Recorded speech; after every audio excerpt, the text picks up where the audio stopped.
Hello, I'm Allison, and here we've got Teresa and Megan, and we're bringing to you another book club episode of Listen Now, Read Later, the podcast that leads you to your next favorite novel by reading you short stories.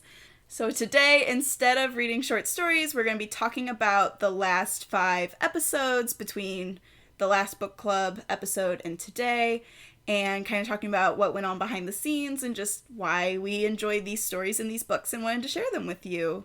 So yeah, we go all the way back to Poe, believe it or not. That feels so long ago. I know. That does feel like a long time ago. And while we were, prepping Poe, we were putting out our very first episodes of the podcast. I know, you're right. So it's been really cool to see it all finally go out, all our work after all these months. That's true. At this point, it really has been like a full year since we started planning and putting together and thinking about what we were going to do with this. And now the people have it. I know, and people are enjoying it. It's really fun having friends and other people we know comment on it. Our one friend said she listens to it during her work at home hours for background noise, which is so great. And I think it was fun we were able to get the first episodes out while I was still in my master's classes, because I know there are some writing students who have checked us out, which is really fun.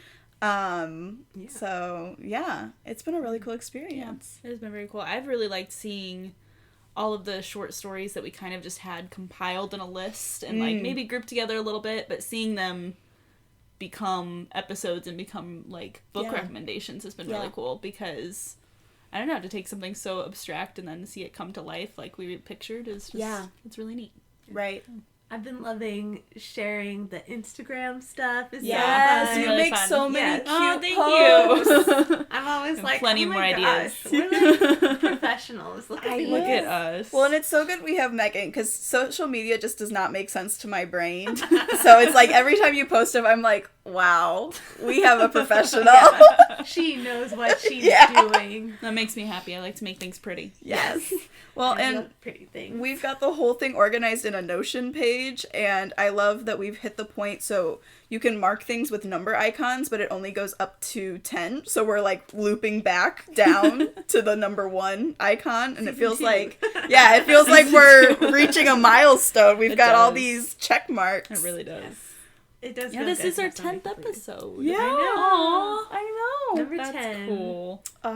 We're almost to a dozen. Yeah. Wow. I know. Every time I see a episode marked as done, it feels like the same as when you mark a book as done. Yes. You know, it's just like Goodreads, but podcast. Yes. It's an accomplishment. No, Yes. I opened Goodreads earlier today and realized my current read wasn't marked currently reading yet. It was still marked want to read, and I was like, this is blasphemy. I was like, I need it to be marked. I need my progress updated. Yes. I was like, I need to know what percentage I'm at.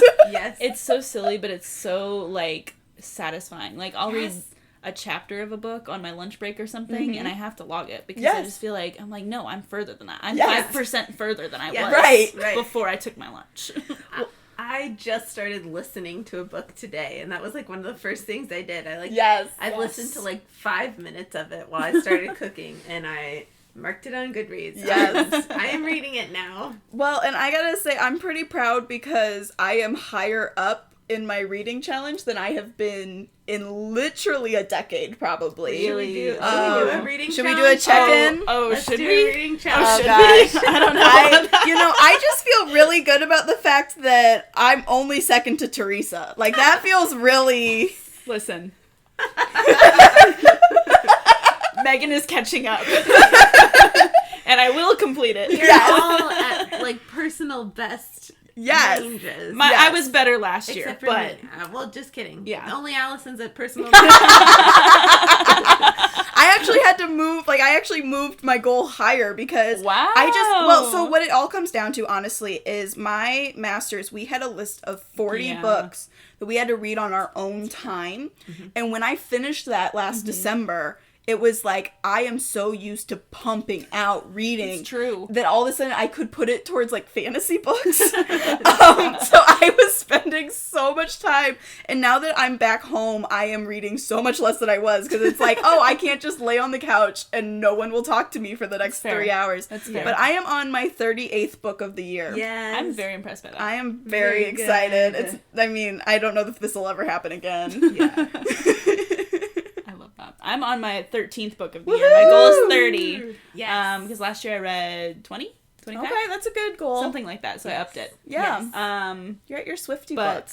I am. I'm at my Swiftie book. Yes. And it's a very, like, Swiftie-ish book. I feel like good. Taylor Swift could write a great song about this book. You guys listen to audiobooks, and I need to listen to audiobooks because I feel like that would help a lot with, like, upping the goal. I've been down on my audiobooks lately, but, like, you know, coming to start school here soon, I really gotta pick it up because I'm at 47 right now, which is, I think, a little behind where I was last year. But my goal right now is set at 50, so I'm gonna move. You're good. I always start at 50 to make myself feel good when I'm doing so well. That's a good starting point. That's a fair point. It's been like over a week since I last finished a book, so this is, I gotta get on this.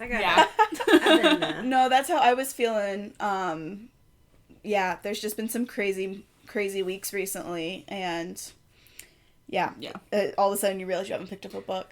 But I thought my audiobook usage would go way down now that I'm not driving back and forth between Minnesota, because that's mainly when I listen to audiobooks is when I'm driving. That's true. But now that I'm teaching at 3 different campuses in 3 different directions, I have a feeling there's going to be plenty of time for audiobooks. Absolutely. I was just thinking, I'm like, I should try listening to an audiobook on my 3-hour drive to Springfield. Yes.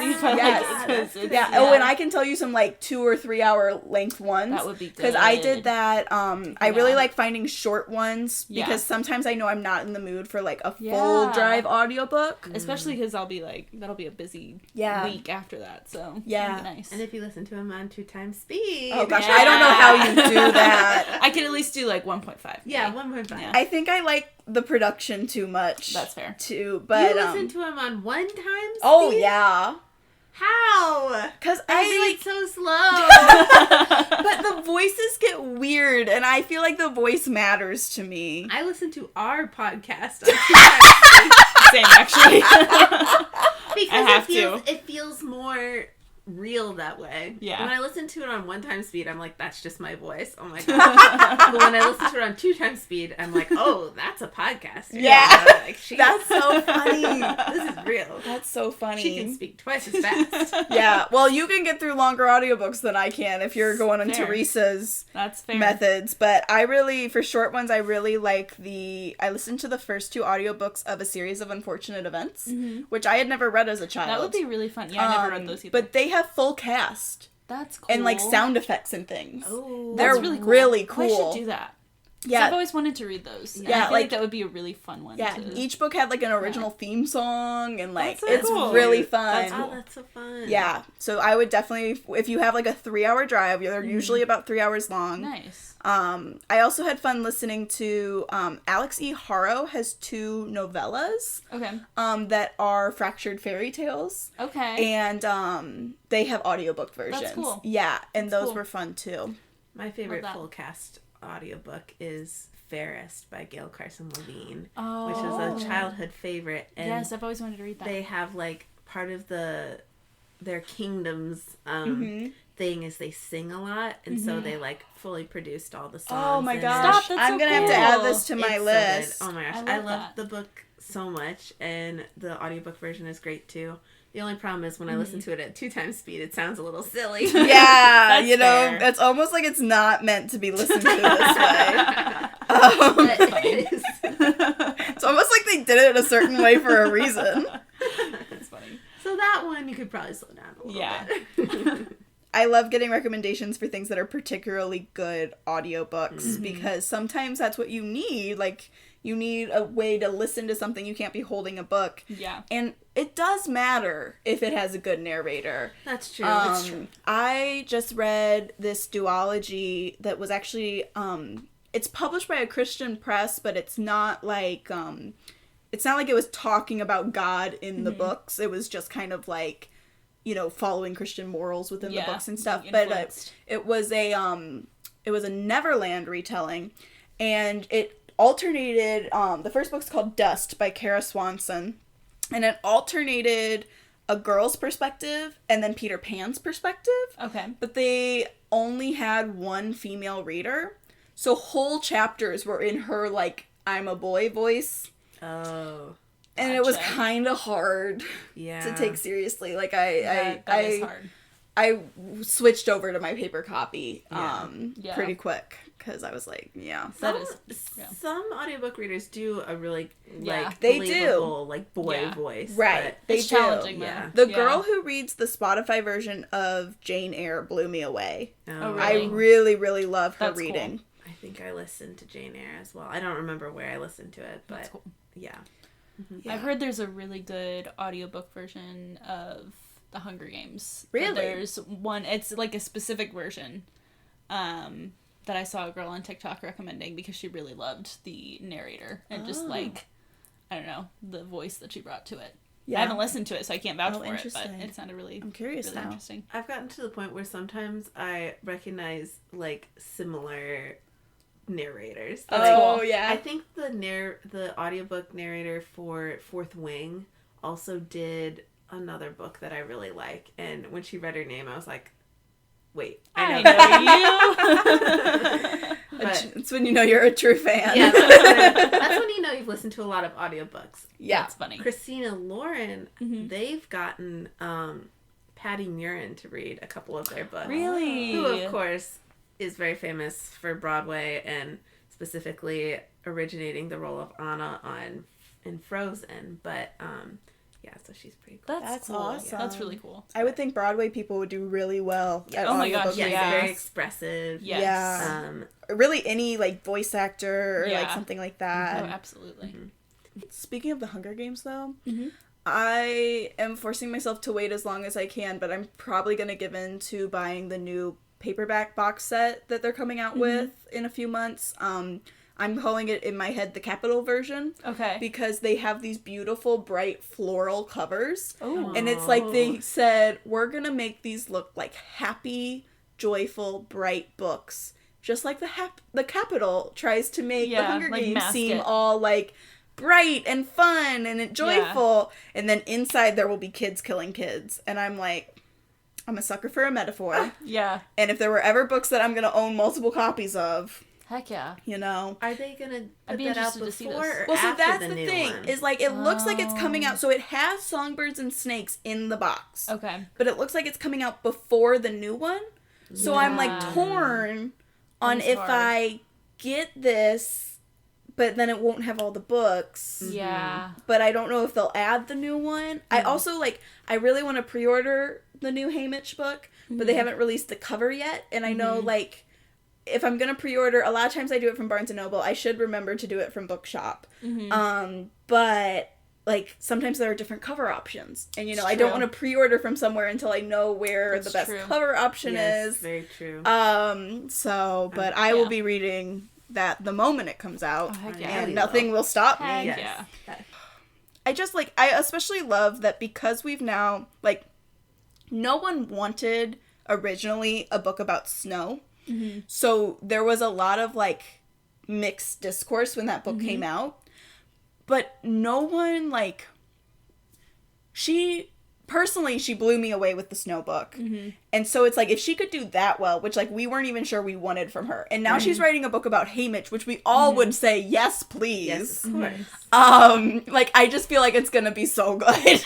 There's no way it's not gonna be amazing. I trust Suzanne Collins with anything. I know, right? I feel like she's just not the author to do, a cash grab novel. To, just phone it in and they'll buy it. I bet this story has been floating around in her head for years. I bet she's been putting the pieces together for a long time. I don't know if we've talked about this before. We probably have, but I've heard about how in interviews she said I only write when I have something to say. Yes, I feel like she is so true to that because she's just so impactful with the way that she tells stories.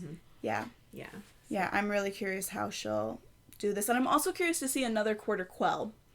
Yeah, it will be interesting. Yeah, especially because, like, I mean, the only quarter quell we've seen was kind of rigged isn't the right word, but, like, there were so many forces at play in Catching Fire. Yeah. It wasn't a traditional quarter quell. Yeah. Sure. So this one I found really interesting because I'm pretty sure this is the one where I've watched a lot of TikToks, you know, just to remind me of what this is about because it's been a minute. But I'm pretty sure this is the one where the arena, it's like looks gorgeous. Oh, really? And then like everything is poisonous. Oh. And I think that's a really interesting metaphor for something. It's like the gotta new be like, books covers. yes. It's like Maybe that's why they're doing that. I specifically remember in the book them talking about when they were watching it, like some kids like getting killed because they were just so in awe for a second because they'd never seen anything like it. Wow. Or they'd get taken out later because Right. this beautiful flower or bird or something was actually like That's a mutt. crazy. Yeah. Well, I do know that if I remember right, this is the one where there's double the number of tributes. Yes. So there's 48 kids in the arena, so that's going to be interesting. I'm kind of curious how so many characters will be handled, because oftentimes we get a lot of names for a lot of tributes. But yeah, I also, you know, you mentioning like mutts and things, I wonder how that technology will have progressed between That's true. Snow's book kind of... and the Hunger Games, because like there's such a gap between what Lucy Gray's Hunger Games looks like and what Katniss's does. And this is like not quite in the middle, but it's kind of bridging closer the gap to the a little middle. bit. Yeah, so it's like I wonder yeah. how that'll be, because that was something that blew me away with Songbirds and Snakes, was just thinking about like the idea that they didn't just already have all this technology, that they had to develop it for like this purpose. The world has really evolved, and I appreciate how like Yeah. real it feels. Right, Yeah. and I don't think I would have thought of that as a writer. I don't think I would have thought to like devolve technology 74 years or 60 years or whatever. Yeah. Absolutely. Yeah. That'll be really cool. And It will be really cool. Comes out. Yeah. We get to read it. Absolutely. And talk about it. Absolutely. In the book club. Well, Yeah. Or outside the book club. But But also I'm sure it'll come up on Book Club 3. I'm sure it could make a great book recommendation for Oh, some probably. cool short story. Oh, probably. Yeah. Probably tie into something cool. Yeah. Well, and getting back to episode 6, we've got another one of our favorite authors here. Edgar Allan Poe. Well, I was thinking Marissa Meyer, but yes, also Edgar Allan Poe. We do love him. I mean, how can you not? He's just so fantastically dark. You know? And you gotta love it. You gotta love that, like, I've always really liked the Gothic literature, like, perspective. Like, you know, around the same time as the romance writers, and they were finding beauty in nature, and the Gothic authors were like, there's beauty in death, too, and the darker things. And I think that's really cool. I'm not like a dark person, you know, like, I don't usually gravitate toward those things, but I really like how universal the like spooky types of writing is, and how it's still so enjoyable today. Even though these stories are from, you know, the mid 1800s, right? So Absolutely, pretty long time ago. I think you're right that they draw on very like universal themes, like you were talking about, you know, finding beauty in death or darkness, and I don't know, you drew a parallel to, you know, the romance authors and the Gothic authors. It feels very yin and yang to me, of like life and death. And, they were coming from the same place, because it was like response to the Industrial Revolution, going the back to Scientific nature, Revolution, and Enlightenment and stuff, and it was like, man isn't gonna be the thing that creates all the beauty. It's the beauty in nature already, which I think is really cool. It's super interesting. It's a cool perspective. Yeah. Well, and I wonder if that has something to do with, I've got to say, usually I am not a revenge story person. Like, that's usually not something I relate to and enjoy, but Poe's revenge stories just have something different about them, where you really feel like you, I mean, at least like with Hop Frog, you feel like you can root for him. You're like, this feels justified. Yeah. And even with Cask of Amontillado, we don't know what he's getting revenge for, so it's like, you can't necessarily say he's justified because you don't know, but you don't sit there feeling like, oh, this is bad, this is wrong. You sit there feeling like, look how clever he is, hinting at this all along. He's like, haha, no, you won't die of a cough, and, like, just keeps walking. It's like that irony. Yes. It makes you, like, I don't know, not quite root for him, but kind of. Yeah. You're like, well, since you're smart, I guess. Right. Yeah. And his characters are so recognizable. One of the cool things, like, obviously, this episode was, like, revenge stories. And we chose Heartless because it's a Queen of Hearts retelling. And at the beginning of the story, the Queen of Hearts, the character that becomes Queen of Hearts, Kath, is just like a regular girl. She loves to bake. She lives in Wonderland, so lots of things are very weird still. But and it, like, you know, eventually becomes a story of revenge, and also there's a Poe-inspired character. The love interest's sidekick is a raven. Oh, wow. And says everything in rhyme. Just like the Raven poem from... that's such a fun connection. From Edgar Allan Poe, of course. So it's really cool. There's...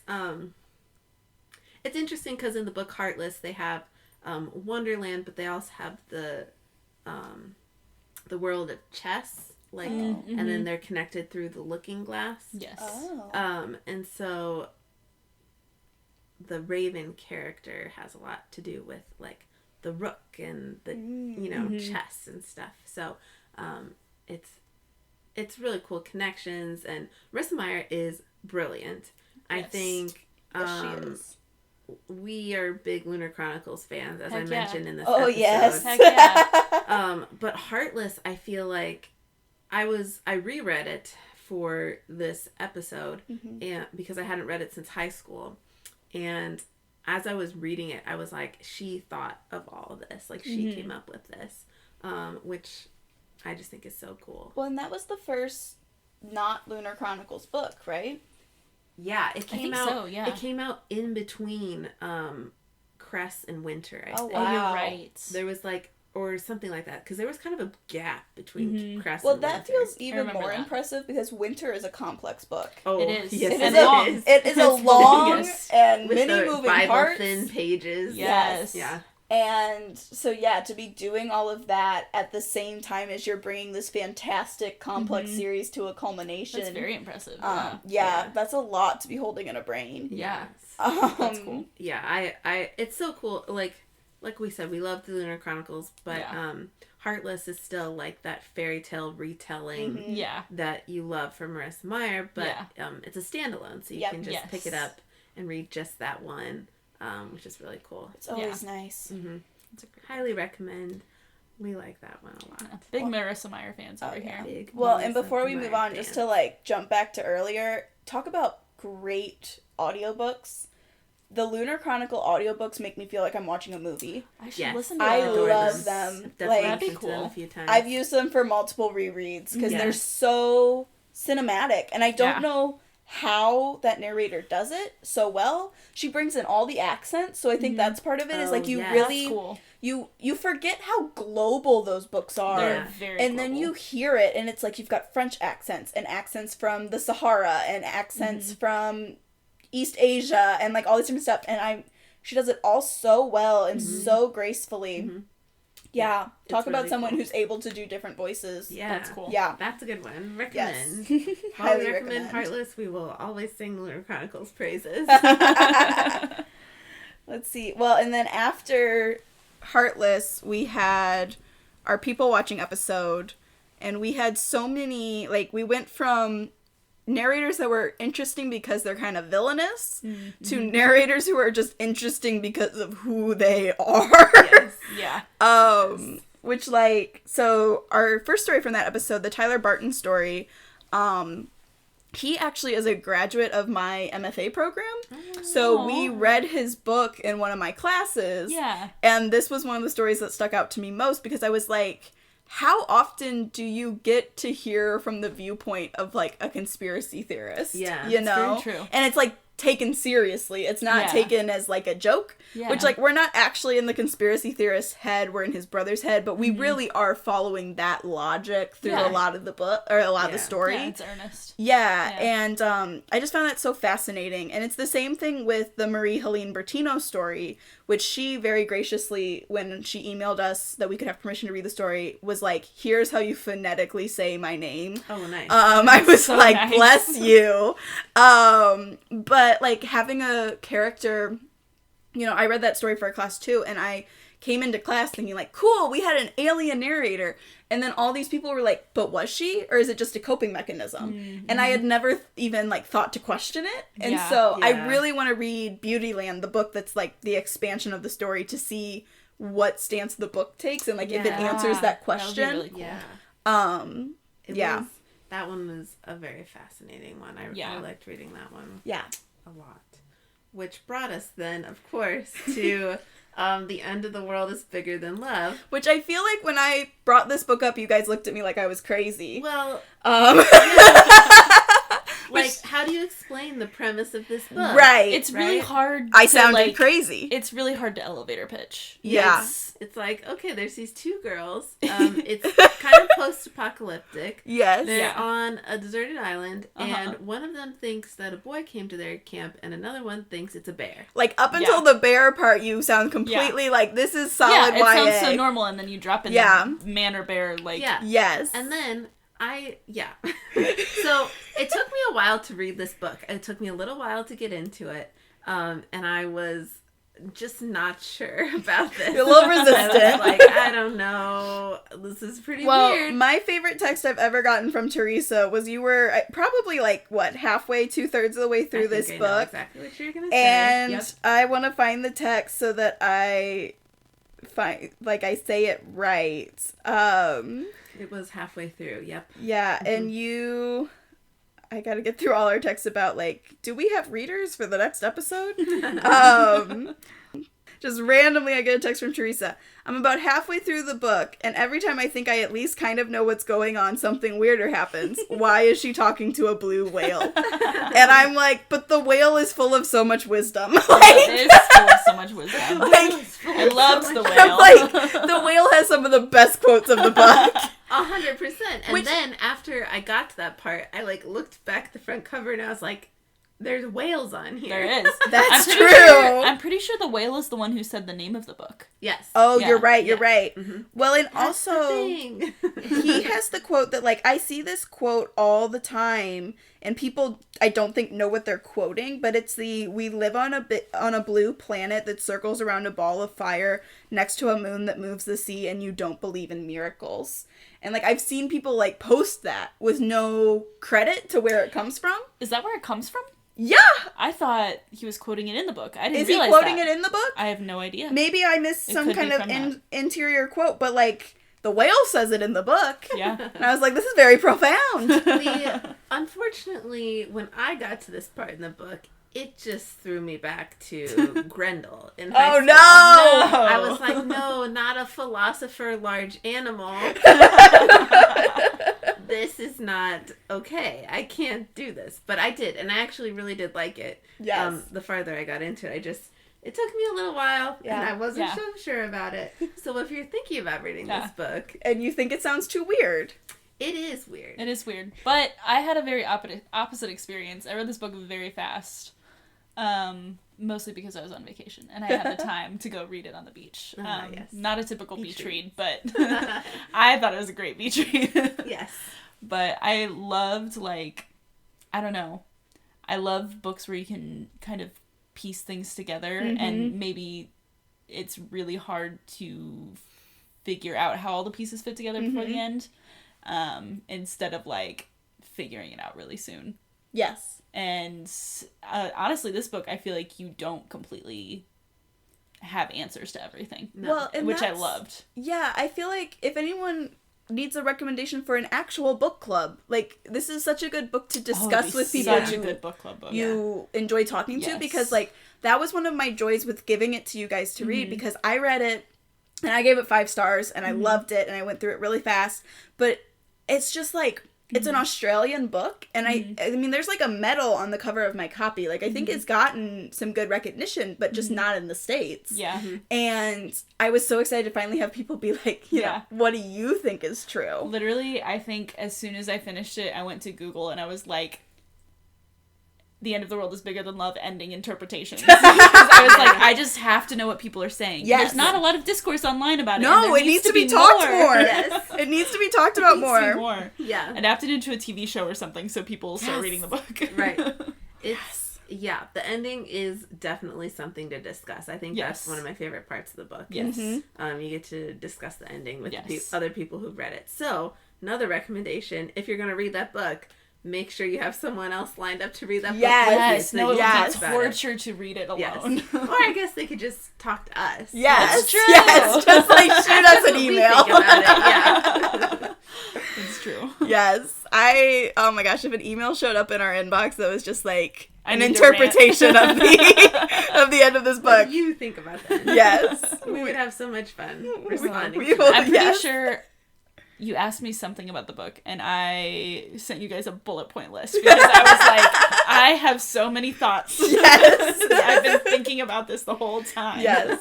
Well, and you guys are making me want to reread it because it's like you're talking about things you caught, and I'm like, did I catch that? Or like, do I just not remember? Right. So I'm it's definitely a rereadable book. Yeah. Which, so is We Were Liars. Oh, yeah. I did reread it recently. Yeah. Yeah. I would like to reread it too. Yeah. From our 8th episode. Yeah, which I just gotta like pause and say it brings me such joy as like my inner middle schooler to have a title for an episode. It's Too Late to Apologize, because that was everywhere. I feel like that's one of the public songs. Yes, it was. And it just feels so our generation. Yeah, it's so true. To be referencing that song. I love the nostalgic song titles. Yes. This was such a good pick. Yes. Yes. It was. Yeah, and you just found it scrolling through, like, hit songs, right? Yeah, I was just typing in famous singers and bands and stuff and scrolling through their songs, their most famous songs, to try and see if I could just find the perfect song. Yeah. I did. Sometimes it's hard to search for, like, ideas for song titles. Right. Yeah, you guys think we just sit here and scroll through Goodreads to find book recommendations, but we also sit here and scroll through Spotify to find song episode titles. We just scroll. That's our job. That's what we do for this podcast. We scroll. Yeah. But these stories were very interesting too. What I really liked about these short stories is, as I was reading them, I was like, oh, these are kind of silly. Yeah. They're all kind of silly. Like, Rothschild's fiddle, he's just like, it opens with like, not enough people are dying. Yeah. Like, all of the old people in this town are too healthy. Yeah. And I make coffins. Right. Which, like, you don't think about that, but, like, I guess someone does have to make a livelihood this way. That's true. Well, my favorite is when he complains that, like, one of the few rich people, like, went to a different town and died there. And he's like, I could have made money on this coffin.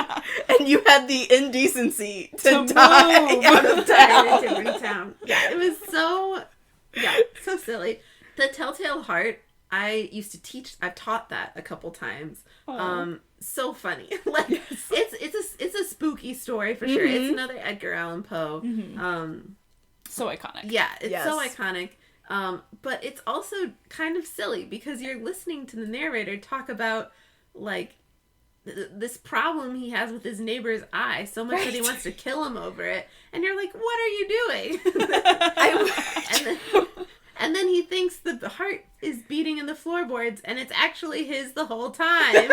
And that, like, reveals him to the police. And well, it's like, okay. But I gotta say, so I've always been taught that interpretation, that the sound he's hearing is his guilt, it's his guilty conscience. Yeah. But this time reading it through out loud, we caught that in, like, the first paragraph, he's like, this disease is not making me mad. It's only giving me an overacuteness of the senses. And we're like, wait, we have never noticed this little buried lead right here. So it's like, all of a sudden it's like, wait, is he really hearing these things? or is he... Is he really hearing a dead person's heart in the floorboards?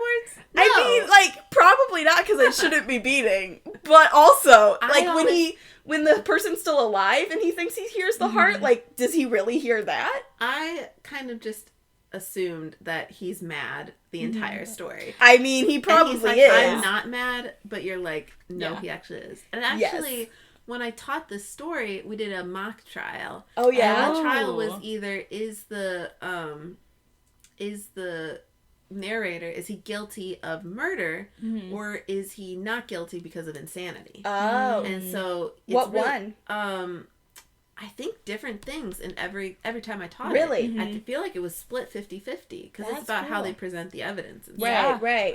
So it's you can argue it either way. You can definitely make a case for like, both. Was he aware of what he was doing, or was he not? Did he plan it in advance, or was he crazy? Is he just justifying it, or does he actually believe what he's saying? Right. Yeah. And it depends on what the kids pull as evidence. Yeah. Like, what do they think is evidence? And, like, if you pull the...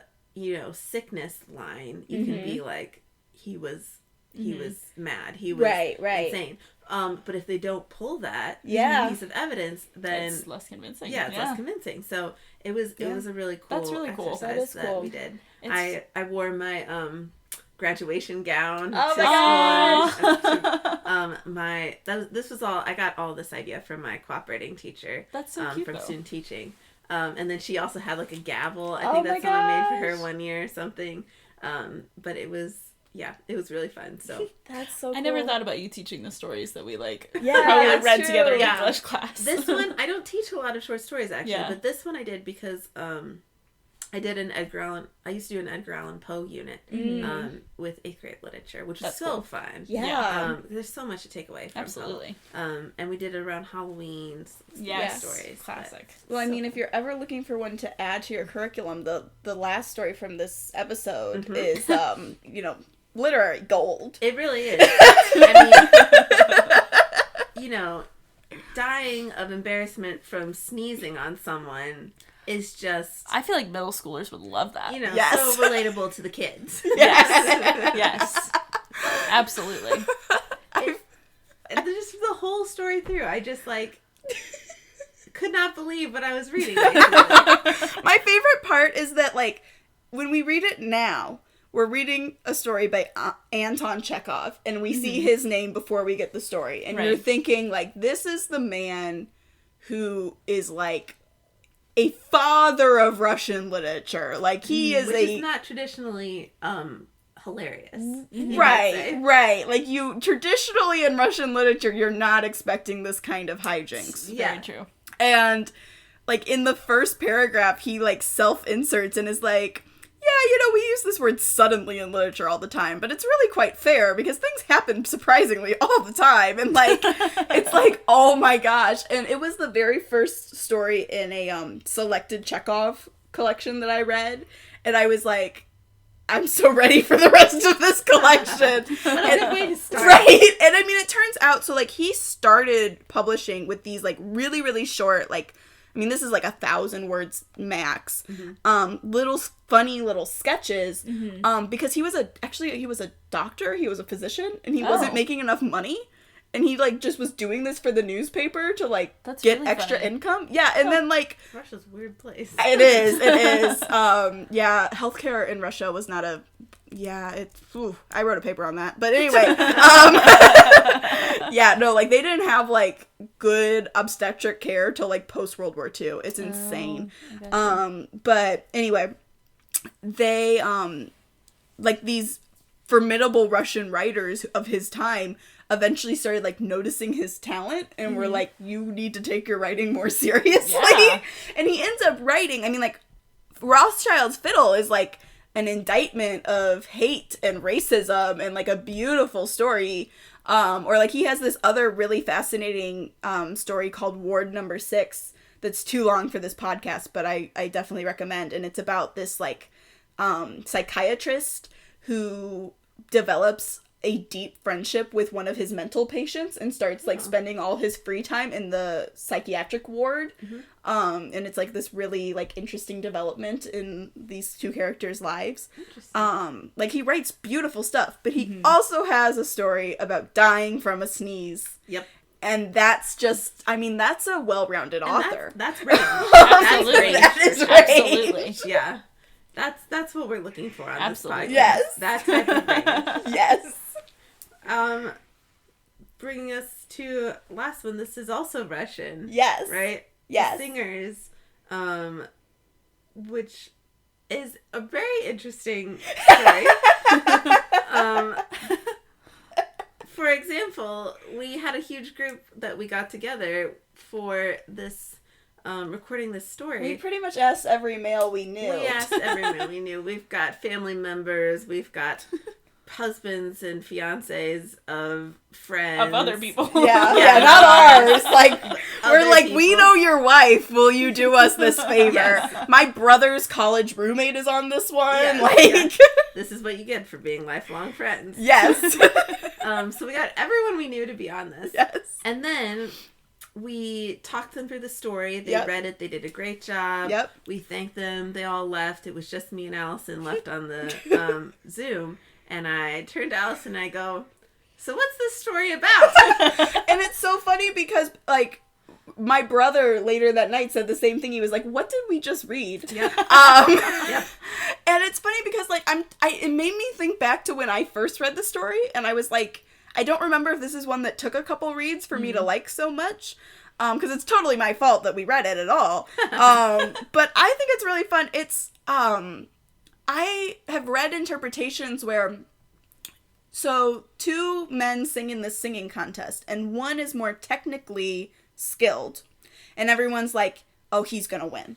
But then this other guy gets up there, and he's not as technically skilled, but he sings, like, basically they say he sings with the soul of the Russian peasantry, and so he's just so moving, and, like, it's interesting because when you're reading the story for the first time, Turgenev takes like a page and a half just describing the people in the room, and you're like, why do we need this information? But then later, you've been told about all these people, and then later you see them crying over this guy singing, and you've been told this woman's like completely unemotional and all business, and like the same about these other people, and then like later you're seeing them crying to themselves just over this song, and it's just so interesting thinking about like what truly moves us. Yeah. And, like, it's also interesting to me to think about, like, what true talent is when it comes to the arts.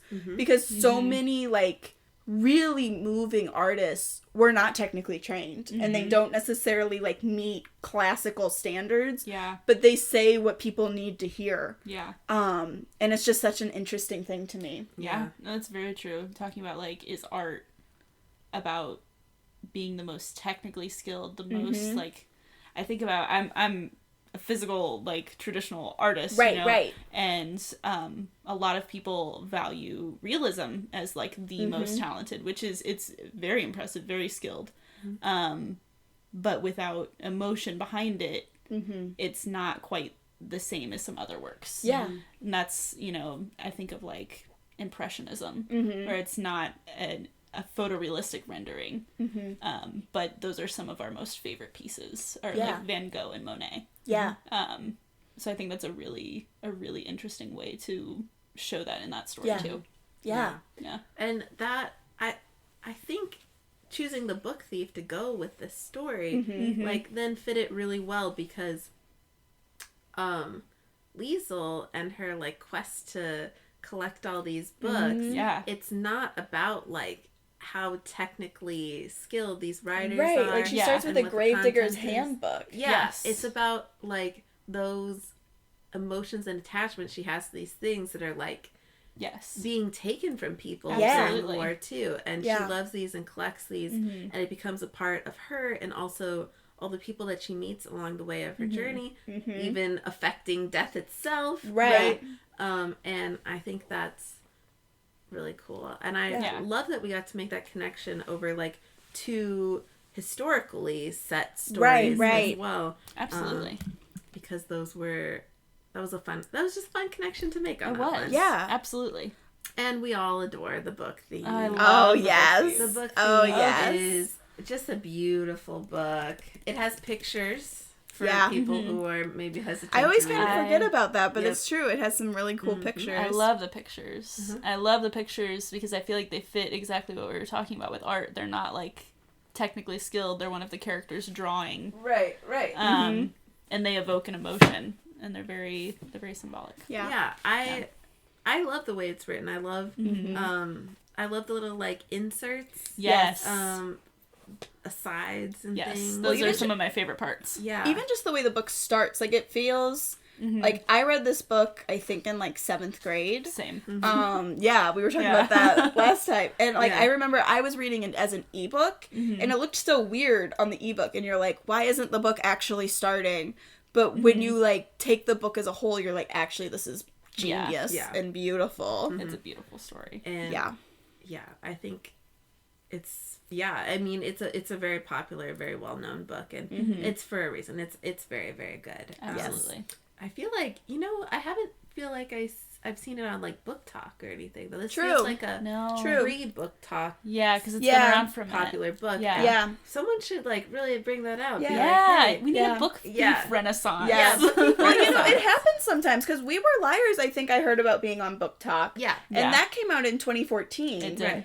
So it happens sometimes where like a lot of the books, and I've seen that being talked about in publishing, that a lot of the books that are coming big on Book Talk are not necessarily new books. Like, it's a little different right now with the romantasy kick because a lot of romantasies are coming out right now. Right. But when Book Talk, especially when it first started, there was a lot of talk about books that were 10, 20 years old. Absolutely.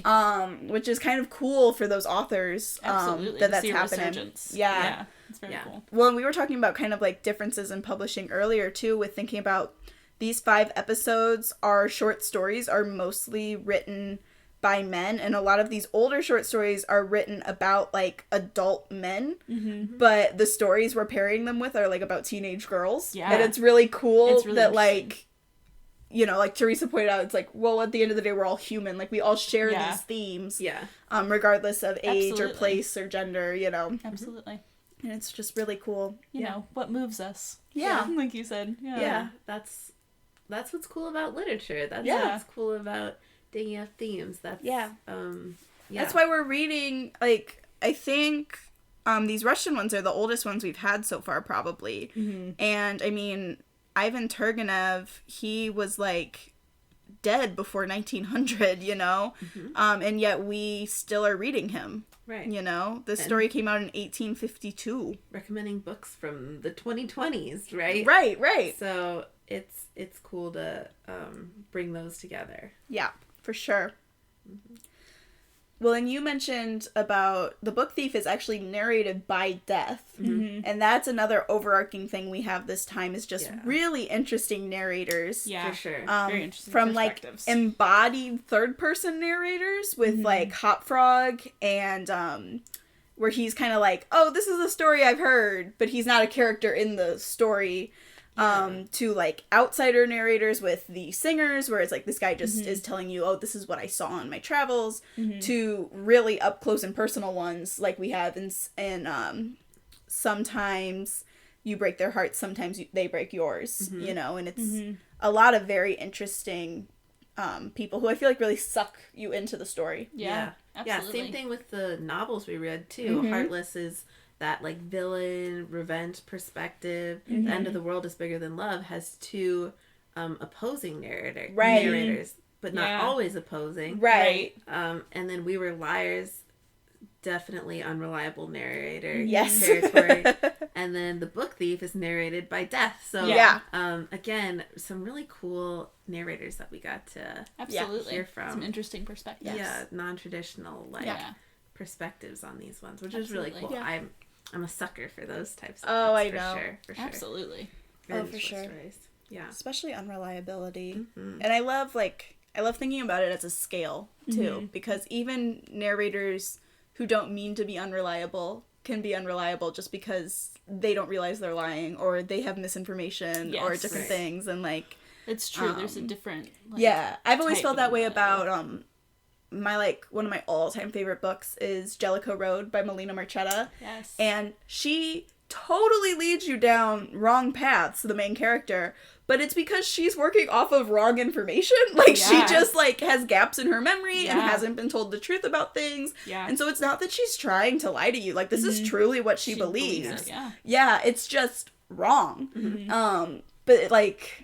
Yeah, it's still a level of unreliability that's really interesting to me. It is really in juxtaposition to, like, Poe's narrators who are like, I'm just going to straight up lie to you, you know? But even they believe themselves, you know? True. Or convince themselves. Yeah, they convince themselves that you can't trust them, but they're going to tell you what they think is true. Or, like, both the sisters in The End of the World is Bigger Than Love. Like, neither one of them ever changes their tune. Yeah. That's true. I remember thinking as I was starting to read, I was like, okay, so one of these is the truth, and one of these is, like, weirdly made up. And as you keep reading, like, that's not necessarily... It becomes a lot less clear. Yeah. So that was pretty cool. It's very...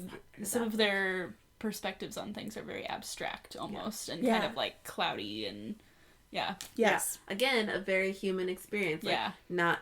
your interpretation being the truth, but also someone else's perspective is also true. And how do those come together, right? Or absolutely. What really happened? Which is very cool to see that depicted. It is. Literature. It is really cool. It is. Well, should we talk about the books we're reading now? Of course. Yes, let's do it. We kind of hinted earlier. Yes. Yeah. We are reading books, as always. We never stop. We never stop reading books. Who wants to start today? I'll start, actually. Okay. I'm reading Front Desk by Kelly Yang. And I'm really excited because it's kind of middle grade. I think it's definitely older middle grade, like gotta be 4th, 5th, 6th, 7th type age range. But it's about a girl and her parents who they're Chinese immigrants. It's, I believe, the 90s. Her mom and dad lost their jobs, and it's kind of her fault. She's feels a little guilt over that. And they are searching for a new job, and they find this hotel needs a hotel manager who can run the hotel for them, and they will get, like, free room and board, and then live at this hotel and run it. And so her and her parents go there to the hotel, and the man who owns the hotel is Chinese, and so they're like, okay, like, he knows what we're going through. I think he's also an immigrant, just, like, earlier than them, and they're like, okay, this is gonna be great. And he shows them the place, and it ends up being, like, a lot more of a job than they expected. And the main character, I believe her name is Mia, but it's first person perspective, so you don't actually hear her name that often. She works the front desk, hence the name of the book, for her parents, because they, like, spend the entire day cleaning all of the rooms. Oh, wow. And so she, like, meets a lot of really interesting people. She's thrown into a lot of sometimes fun, sometimes terrifying situations. And I think she learns a lot through it all. And I'm only about halfway through, but it's so good. It's so interesting. It feels really mature for the age range. But I think it's still pretty accessible to them. The main character, she's in 5th grade. And there's definitely still some, like, very 5th grade things that happen. Like, making her new best friend becomes challenging. She's not sure what to tell her. She's, like, embarrassed by what her family does. And that's pretty relatable. Yeah. Like, you know, how much do you tell the new people that you meet about your life, and how much do you just want to fit in with what everyone else is saying? But then there's the added element and unique perspective that I really like. It's not like anything I've read before, so I've really been enjoying it. Highly recommend. Very cool. Yeah, I love that. I am actually reading the new spin-off. I guess it's not new. It's a few months old at this point, but it takes a while to get to things sometimes. But I'm reading the spin-off from The Shadows Between Us, which is what we recommended in our second episode, and it's called The Darkness Within Us. It's Trisha Levenseller, and if you remember, if you read that, The Shadows Between Us, the first one, she had a sister who was kind of really off stage. And this is her story now. And so it's really interesting because this picks up about the same time that the other book is ending. So she's getting the news of, I don't want to spoil the end of the book, so she's getting the news of what's happening for her sister at the end of the first book in the first 20 pages of this new book. And I just gotta say, you know, the book is splendidly pink. It has a very pink. It has a very pink cover. It has pink edges. If you get the version I have from Barnes and Noble, it had my version came with a built-in pink bookmark ribbon. I love that. Which I feel like more books should come with. This is a very handy thing. That's so fun. I was really excited when I saw that. But like I love it because at one point the character, she is widowed by her own doing, and she is remaking their house. She's trying to put her spin on everything, and she's like, well, I've always been fond of pink.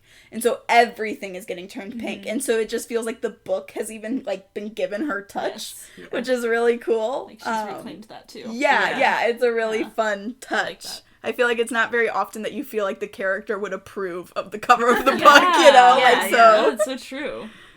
I love that. Well, I'm reading Ghosts by Dolly Alderton, who I've been wanting to read some of her stuff for a while, just because I see books recommended by her all the time, especially Everything I Know About Love, which is a memoir, but this one is fiction. I don't really know how to classify it. I guess it would probably be like chick lit, or like women's fiction or something like that, because I don't feel like it's going quite in a romance direction, even though it does center around a lot of like romantic relationship struggles. But I feel like even more generally it talks about just kind of, you know, this woman, I think her name's Nina, and just all of the relationships in her life, even though the hook of the book is, it's called Ghosts because it's about getting ghosted by a guy from, you know, a dating app or whatever. But I also, as I was reading it, I'm like, I kind of feel like the ghosts in other relationships are also the reason for the title. I feel like you can read it on several levels. That's cool. Because she's struggling with like friendships changing. You know, she's in her 30s. A lot of her friends are married with kids, and so she has kind of ghost relationships with some of them. Like her best friends, their relationship is very different than it used to be, and they used to be a lot closer because they were in the same stage of life, and now they're in very different stages of life. And one of her friends is moving away, and her parents are getting older, and her dad is kind of, you know, dealing with memory loss and the struggles that come with that. He's, you know, kind of in some ways he becomes a little bit of a ghost of himself at times. That's right.